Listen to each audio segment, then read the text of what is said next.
the Valley Current.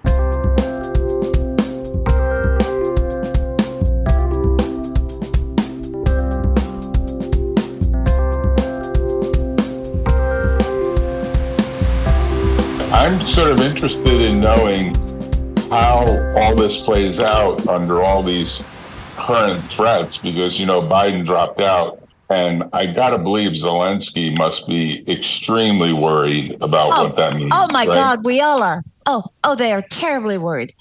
Very, very worried. Because just the background here, you just got back from Kyiv. You're on a mission partially supported by the Foundation for Creativity in Dispute Resolution to engage in some work that's imagining that Ukraine survives and moves on to resolve lots of issues internally in the country because it's under so much stress. And that's what happens. You have to kind of plan for the future as you rebuild a country.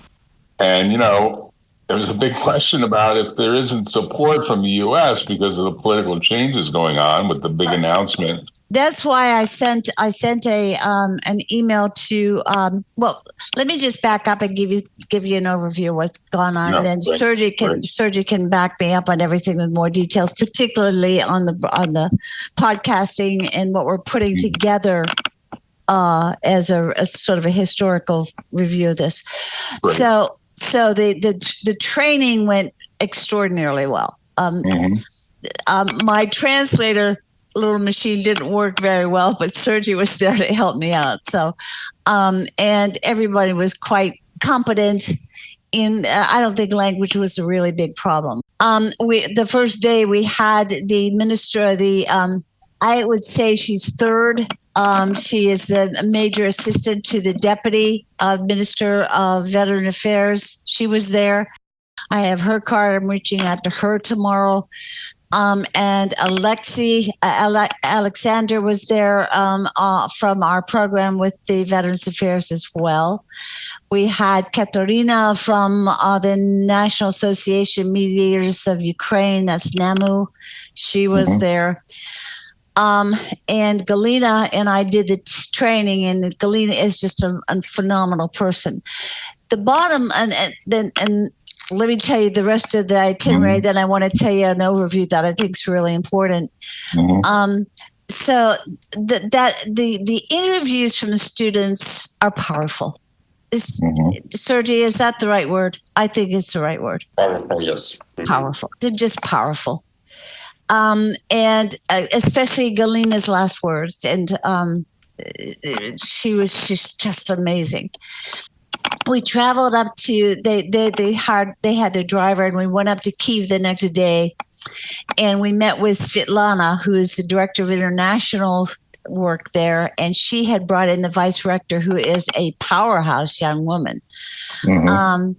All of that is on recording. We signed a memorandum of understanding with them, Jack. We are going to be training for them as well in their psychology and sociology department. Nice. We're looking at starting. I'm looking at starting at that in February and being there in May for the mediation simulations. There's more that can happen in the interim because things are happening fast. Right now, USAID has money. And Sergiy, I found out that they have a community project, and I'll be talking with Peter tomorrow to find out what that is, because we're going to be applying for it. Secondly, the embassy has money. They have up to $50,000 if we can get one of that, particularly when we go in with the University of Kyiv on that. That's two more trainings because $25,000 is about just what we needed. Hopefully we might have a little bit left over. If we do, I'll let you know. I'll keep you well advised on that. But these organizations know the danger of Trump. And so they're going to be handing out a lot of money between now and November and the end of this year. They're going to and I think this is going to be followed up a lot by Peter. He's very high in USAID here at MacDill Air Force Base. So I think if we can get our act together and request those things, We may also request another training with the University in Pereyaslav. They want their humanities departments trained that way as well. I would say that on a scale of 1 to 10, I would say that the success of this project was darn close. I would say it was over a 9. Wouldn't you, Sergiy? That's great. So yeah. I'm just curious because it's stunning to think that with all that's going on, they're not worried that they're doing all this as a complete waste of time if the Russians were to take over, which of course, I don't think the mindset of the people is that's even plausibly possible. I think it is not. It is not possible. So you're convinced. They will never give up. And the Germans are putting much more. They're putting the F-18s are all the pilots have already been trained in Poland on that, and the F-18s are coming in from Spain and Sweden and Finland, and then some from us as well. No, Europe will not allow it. They just won't. Okay, because there's definitely a view among some very influential people in the U.S. that this is a little bit like China eventually taking over Taiwan, that there's a movement afoot towards having maybe 5 superpowers, of which China, of course, would be a big one, the U.S., and Russia would be taking back some of what was previously Russia, because Ukraine was previously, in the bigger picture, part of the USSR. And of course, that changed. Now, there's also this counter view that says, Europe is going to expand and Europe is going to bring Ukraine into... They've already started. Right? They've already started that, right? Yes. So it's such an interesting time in world politics to be in the field of mediation, where you're trying to avoid conflict or help resolve conflict. And you're an expert at it, and you've been doing it for a long time. And so the big question ultimately will be, how successful will this be if this war goes on for another 10, 20 years, like along the lines of what happened in Afghanistan, right? If the Democrats win, and it will stop sooner, because European Union and us are putting in a lot of power into that country. Let me just say one thing. I've lived and worked in so many countries. I've taught in 20 different countries, judges people from 20 different countries. I have never had the kind of, one, the reception, but two, what I have found in the people of Ukraine. My quick story. Mm-hmm. My sisters, my family were afraid of that I would be in danger. I was never afraid of that. What I was afraid of was finding a people who were suffering because of what was happening to them. What I found instead was, I saw the suffering. I got that, but it wasn't open. It was internal. But also in place of that was a strength in the people that I have never seen. I didn't see it in the Kosovars. I shortly after their war, I didn't see it in the Sri Lankans. Nothing like what I have seen in the Ukrainians. They will not give up. They will never become Russian, in my view. But Sergiy, I'll let you speak to that.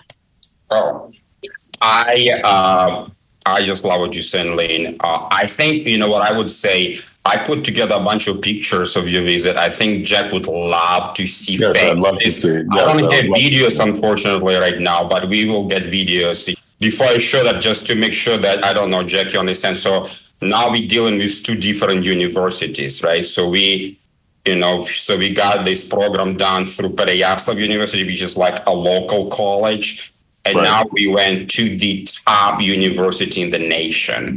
Kyiv National University is the top. There is nothing more famous and established as an academic institution. So I'm going to...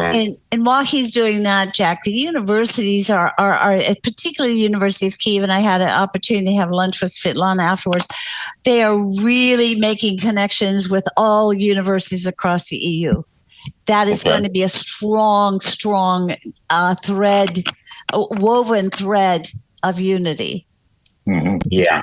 So I guess I just want to show this because it's like the beginning, Lynn. Remember when it all started, many months ago? This is our first slide. Yes, when we were that's introducing this program to Pereyaslav students.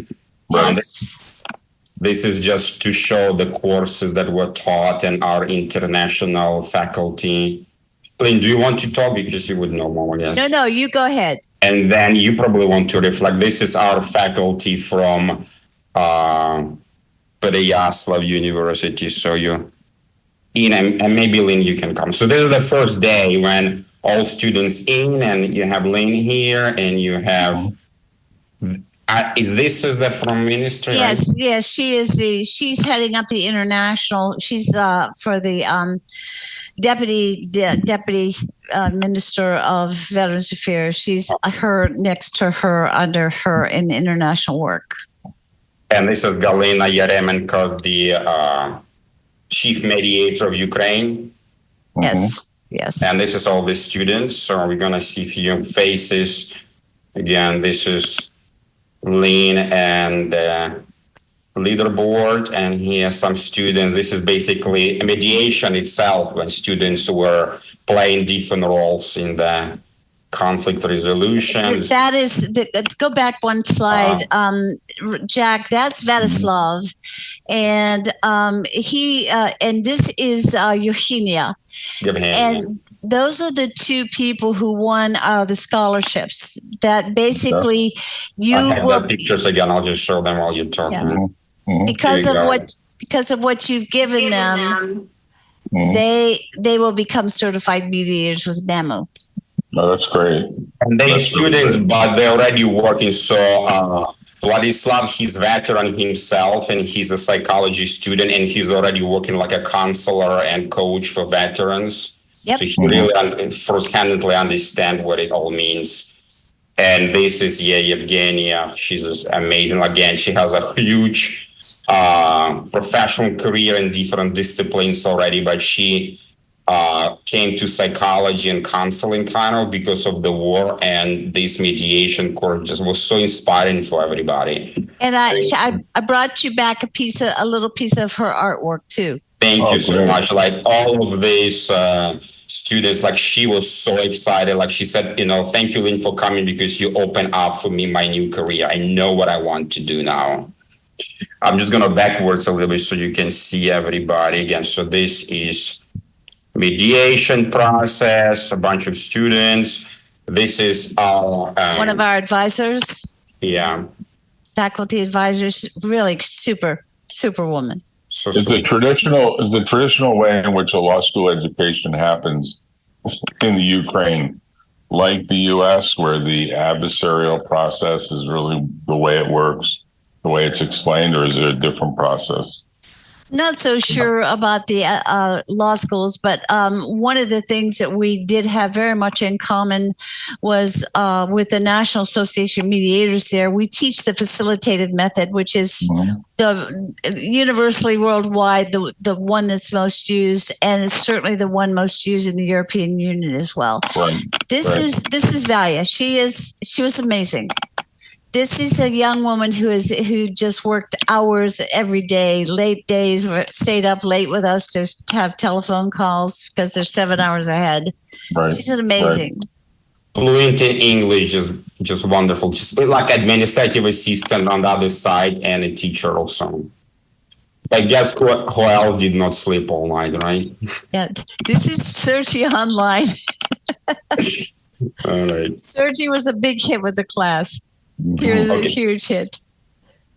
Well, it was nighttime for me. So this is the graduation ceremony already. So this is actually president of university. He looks like he's 55 years old. I don't know, Lynn, do you want to say something more? I guess this is the graduates. Again, this is Vladislav, a graduate, and he got a fellowship to follow on his mediation studies, and Yevgenia got it. And then just a few other students just to show faces. And here's a final picture. everybody outside. You want to probably tell Lynn how hot it was, or you forgot already all of that? It was just traveling to there. I flew from Frankfurt to Warsaw and stayed there for a day or two. I met Sergiy. I want to follow up with you with the group, the two people I met there in this NGO. They're fabulous. But then I had to take a train over, and so I took a train down to Durhusk, which is a small village on the border of Ukraine and Poland, and it has no air conditioning. And then you take another train, a longer train, over to Kyiv, and I got picked up that early in the morning hours the next day.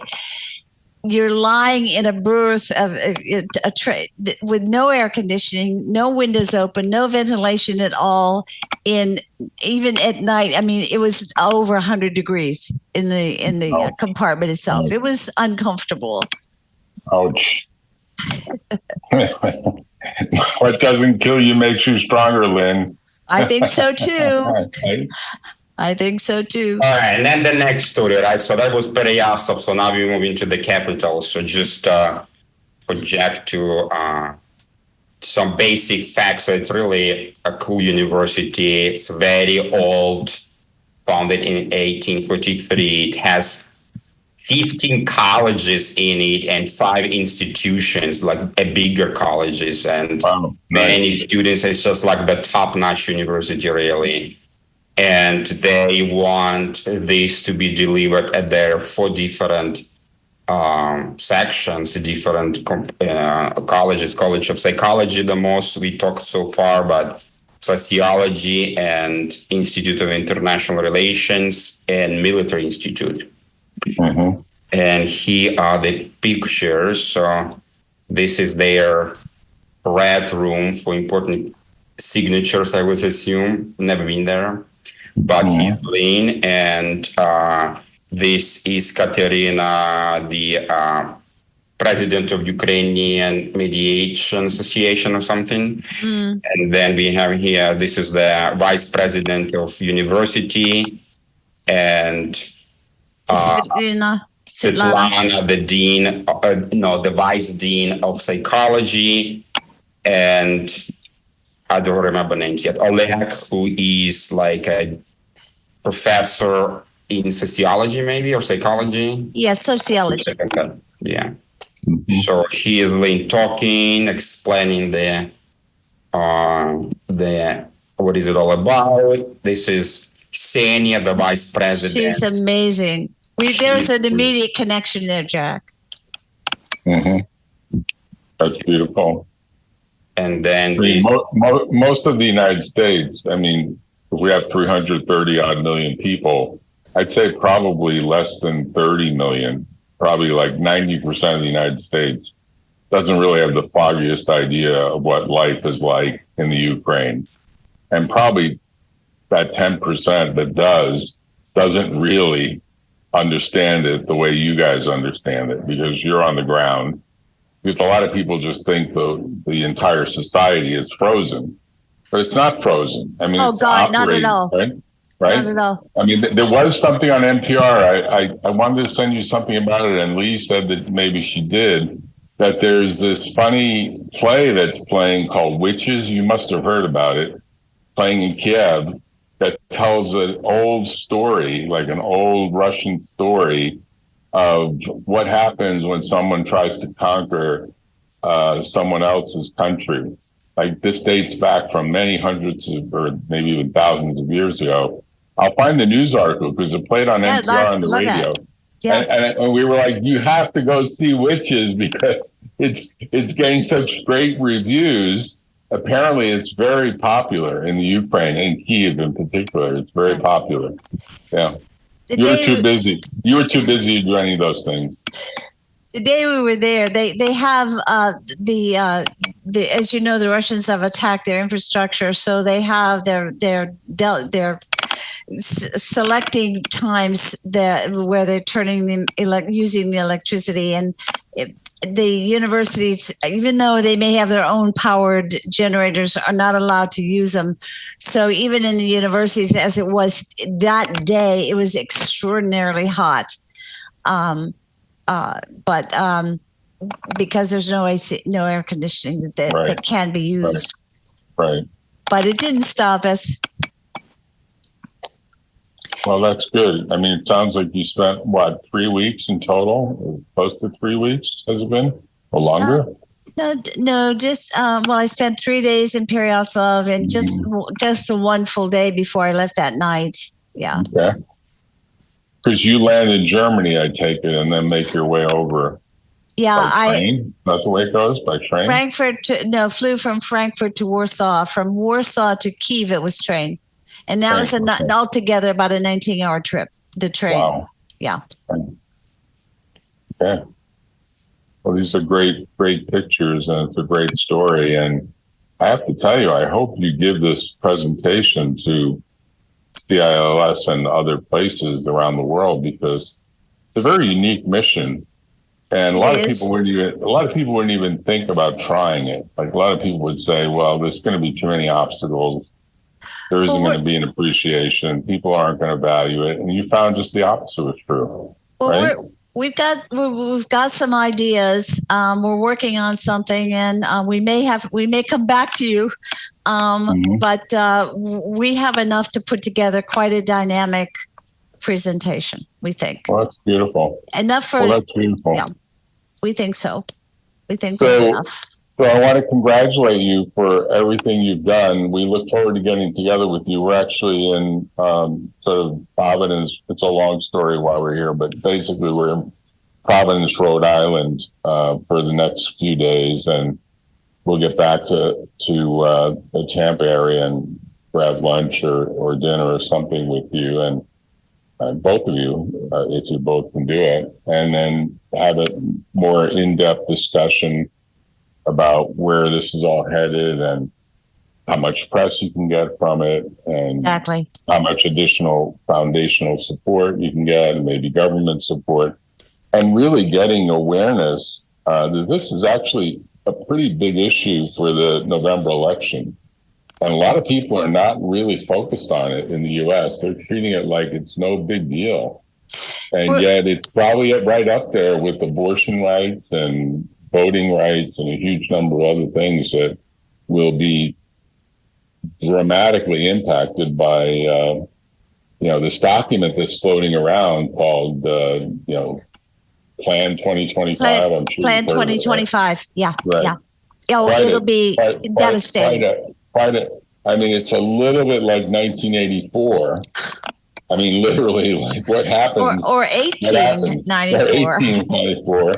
And it's a complete revisionist view of what it means to be operating under the U.S. Constitution. And of course, a bunch of lawyers, really, Yale folk, who started a society many years ago that became the Federalist Society, have been thinking about this for a long time, and they found their stalking horse to pursue it in Donald Trump and now in Vance. And you can't make this stuff up. Like you couldn't fictionally write the book the way it's playing out in real life, right? You could not. Amazing, just an amazing story. And it's going to be interesting to see if Kamala Harris can get any traction at all. I mean, I have to tell you, we have one foot in California in Silicon Valley, and she doesn't get really high marks there from most people in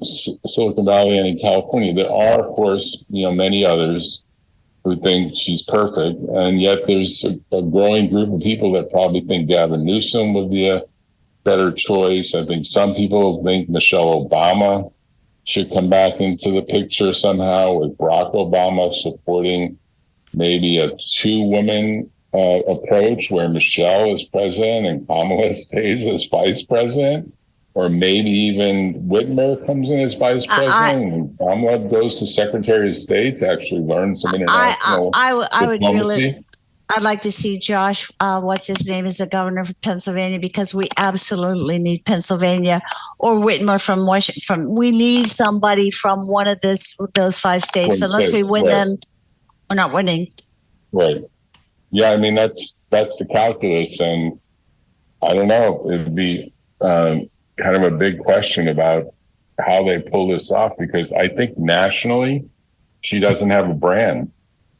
Now, nationally, I'm not really sure that Biden had a brand either, but he developed a brand behind Obama to some degree. But the brand has been tarnished, and some of that tarnish kind of falls on Kamala, because she was kind of an enabler of, he's fine, he's perfect, everything's wonderful. I mean, that was all bullshit. I mean, all the videos showed it was bullshit. And people said back in 2017 it was bullshit. So, a lot of people may end up voting in oddball ways that produce some really oddball results, particularly if Manchin comes back in as an independent and tries to draw votes out. I mean, it's going to be quite a spectacle over the next, I guess, what do we have, 108 days? Yeah, if the Democrats don't get their shit together, we're going to lose it. And I don't care. We need to do it now and get. I would love to see a Harris, and what's Josh's last name from his governor? He is so well spoken. I'm pretty much of a centralist. I have certain things that I'm very, very progressive on, but I'm basically a centralist, and right. I think that's where they're coming from. And I think Biden has done a phenomenally good job on that. Well, it's going to be very interesting, and I can't imagine what kinds of ads $45 million a month from Musk is going to do to this race. That blows my mind. But it's $45 million a month. Imagine if you had $45 million a month for your mission. Can you imagine? I mean, the money is being blown in such a stupid way, in a way, because you could say to yourself, if you actually put $45 million a month into infrastructure in the U.S., forget about the election, just infrastructure. Exactly. Right? It would be an amazing statement. And, in some ways, I think if Trump said, I'm not taking the $45 million, I'm directing that he use it for infrastructure, for making America whatever again, whatever the latest, jargon is, I think that would play probably far better than the goofy ads that most of us are going to be turned off by. Yeah. So, congratulations to both of you. And I'm glad to hear all this. We'll look forward to grabbing lunch or dinner. So take care. All right. Talk to you later. All right. Bye-bye. Sergiy, talk to you tomorrow. Thank you, Lynn. Thank you, Jack. Bye-bye.